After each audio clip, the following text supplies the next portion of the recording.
I know what you're thinking. Wreck-It Ralph is a movie about a video game bad guy who just wants a little respect. That's what I thought too. On the surface, it's a simple story with fun characters, candy cars, and a giant with big hands who means well. But Wreck-It Ralph isn't about being misunderstood, but what it feels like to live a life that doesn't match who you are inside. This movie is basically a secret message about gender dysphoria, and once you see it, it's impossible to ignore. So Ralph and Vanilla are basically one person split in half. Let me explain. The movie tells you it's about friendship and redemption, and sure, that's there. But there's something deeper and personal going on that you and I missed entirely.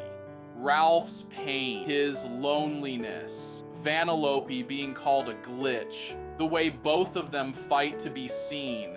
None of that is random. It's the story of someone who's tired of pretending, someone who's ready to be real, even if the world doesn't get it. You don't need the movie to say the words out loud. You feel it in every scene. Now you must be wondering what gender dysphoria is. It's when your body or the label people give you doesn't match the person you're inside, and that feeling is constant, deep, and painful. In Wreck-It Ralph, that's exactly what's happening. Ralph lives in the dump, alone, forgotten, outside the party. He watches the Nicelanders from a distance, like someone standing outside their own life. He's supposed to be happy playing a role, but he's not. That role doesn't fit him. Then there's Felix. Felix is the ideal. He fits in, gets the praise, everyone loves him. He's the perfect version of what the world expects Ralph to be, but Ralph can't be Felix, and trying to be him only makes Ralph feel worse. That's why Ralph goes after the medal, not because he likes medals, but because he thinks if he wins one, people will finally accept him, and maybe then he'll feel better. But here's what I've learned and what the movie shows you: chasing outside approval won't fix how you feel inside. You can get the gold, the praise, the applause, but if you're still pretending, it won't last. When Ralph finally gets the medal, it doesn't solve anything.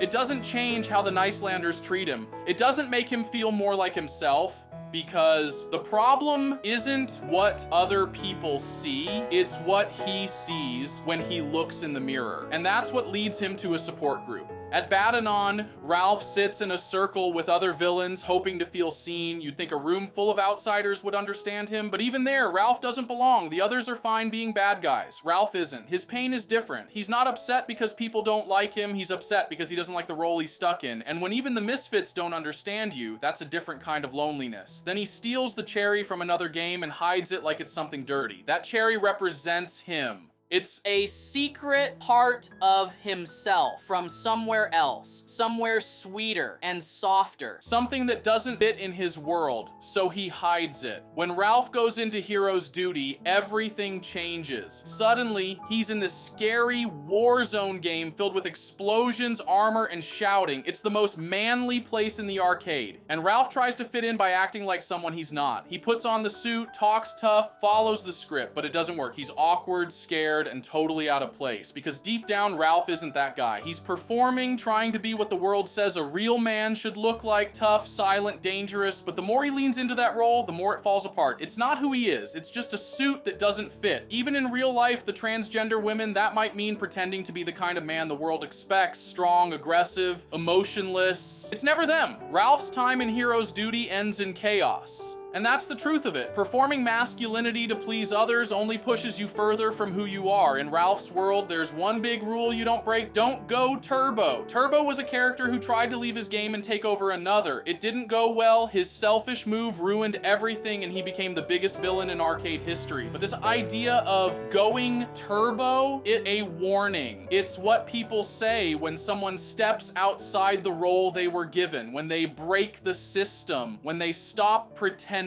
For someone with gender dysphoria, it's the fear of being seen as a joke, a problem, or worse, a freak. The way people talk about Turbo, that's the voice of society saying, don't be like that, don't become one of those people. And for Ralph, that voice is loud and way too real. Right after he goes Turbo and gets the medal, that's when the Cybugs show up. The Cybugs are terrifying. They're glitchy, chaotic, and they destroy everything in their path. And when one of them latches onto Ralph, it sends him flying into another world, completely out of control. These Cybugs are the perfect example for gender dysphoria. dysphoria. That sudden, overwhelming feeling that something is deeply wrong, that your body, your role, your life doesn't match who you are inside. Even though Ralph just did everything right, got the medal, followed the rules, the dysphoria still hits. It crashes his plans and throws him into a place he never expected to be.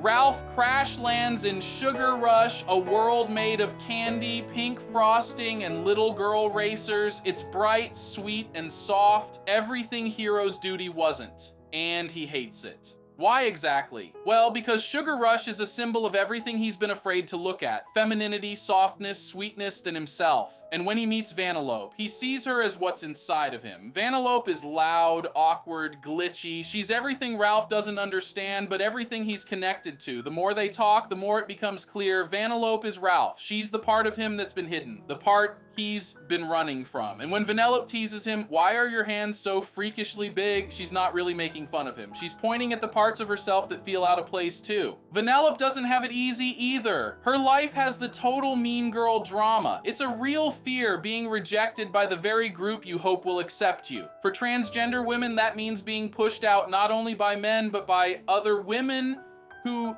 don't see you as one of them. Vanellope's called broken, wrong, unnatural, and somewhere she believes it as well. That's what internalized transphobia feels like, when you take in the hate and start thinking it might be true. And when she sees Ralph's medal, she lights up. To her, the gold coin is her chance to belong. The same object that meant validation to Ralph becomes something different for Vanellope, a tool for freedom, and that small shift is huge. But even when someone starts to discover who they really are, there's always something or someone trying to convince them it's dangerous. That's King Candy, or should I say Turbo. He pretends to be in charge of the game, but really, he's a scared fraud. Just like the internalized fear that says exploring your identity will break everything around you. He tells Ralph, if Vanellope races, the game will be destroyed. But Vanellope is Ralph.